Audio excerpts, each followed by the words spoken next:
Black Center checking in. We are live inside of the Hog University. We are doing some MIG welding right now in the horizontal position. We're getting it in. We're getting it in.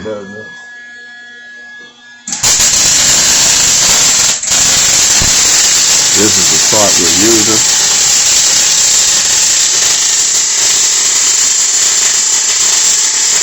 That's what we're working on today.